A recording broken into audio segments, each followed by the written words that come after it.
दोस्तों, एक दिन बाबा साहेब अम्बेडकर किसी काम से एक गांव से गुजर रहे थे। रास्ते में एक छोटे से चाय के स्टॉल पर रुके, जहां लोग उन्हें देखकर उत्साहित हो गए। चाय वाला, जो उनकी गहरी बातों से प्रभावित था, बोला, बाबा साहेब, आप इतने बड़े पढ़े लिखे हैं, इतनी किताबें पढ़ी, फिर भी हमारे जैसे साधारण लोगों के लिए क्यों लड़ते हैं? अम्बेडकर ने मुस्कुराते हुए चाय वाले से पूछा, तुम्हारी इस चाय की दुकान में इतनी खुशबू क्यों है? चाय वाला थोड़ा चौंक गया और बोला, साहेब, मैं हर कप में अपना दिल लगाकर मेहनत करता हूँ। बाबा साहेब बोले, बस यही मेरा भी जवाब है। मैं भी अपने लोगों के अधिकारों के लिए पूरे दिल से लड़ता हूँ, ताकि एक दिन तुम्हारे जैसे सभी लोग सम्मान के साथ जी सकें। दोस्तों, चाय वाले के चेहरे पर मुस्कान आ गई और बाकी लोग भी चुपचाप सोच में पड़ गए। उन्होंने बाबा साहेब से न केवल किताबों का ज्ञान बल्कि जीवन की असल समझ सीखी थी। मित्रों, यदि आप बाबा साहेब भीमराव अम्बेडकर को मानते हैं तो फिर वीडियो को एक लाइक करके हमें सब्सक्राइब कर लीजिए और मेरे साथ कमेंट में लिखिए, जय भीम, जय संविधान। वीडियो अच्छी लगी हो तो अपने मित्रों को भी शेयर कर दीजिए।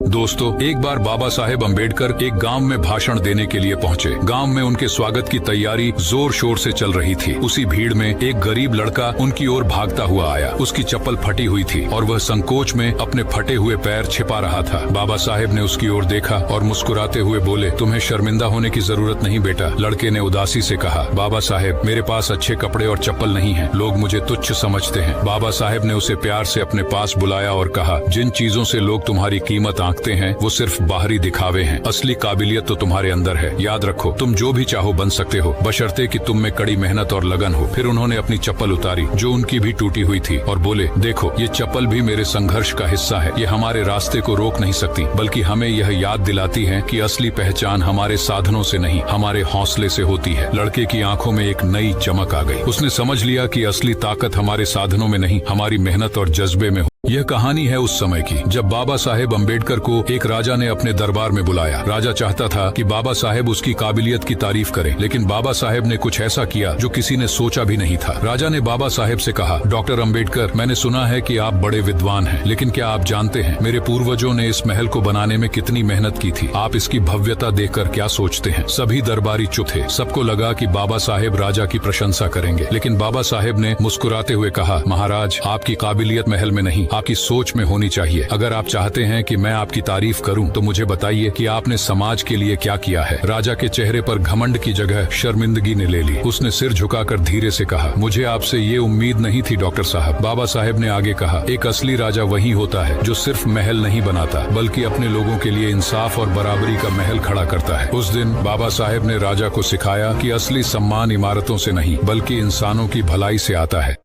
साल 1935 की बात है। एक गरीब मजदूर पर एक अमीर व्यापारी की हत्या का आरोप लगा। गवाह और सबूत मजदूर के खिलाफ थे। अदालत ने उसे फांसी की सजा सुना दी। यह मामला बाबा साहेब के कानों तक पहुंचा। उन्होंने तुरंत केस की जांच शुरू की। उस मजदूर का केस बाबा साहेब ने खुद ले लिया था। अदालत में अंतिम सुनवाई का दिन आया। तब बाबा साहेब ने कहा, माननीय जज साहब, यदि एक निर्दोष को सजा हो जाए तो यह कानून की हार है, लेकिन अगर असली गुनहगार को बचने का मौका मिले तो यह पूरे समाज की हार है। उन्होंने जज को चुनौती देते हुए कहा, मैं साबित करूंगा कि यह हत्या मजदूर ने नहीं की। अगर मैं असफल रहा तो आप न केवल इसे फांसी दें, बल्कि मैं वकालत करना भी छोड़ दूंगा। सुनवाई में बाबा साहेब ने उस व्यापारी के घर के नौकरों और परिचितों के बयान को आधार बनाया। अंत में बाबा साहेब ने एक ऐसा चश्मदीद गवाह पेश किया जिसने बताया कि हत्या उस मजदूर ने नहीं, बल्कि खुद व्यापारी के पार्टनर ने अपने फायदे के लिए की थी। जज यह देखकर हैरान रह गए। उन्होंने मजदूर को बाइज्जत रिहा कर दिया और असली अपराधी को गिरफ्तार करने का आदेश दिया।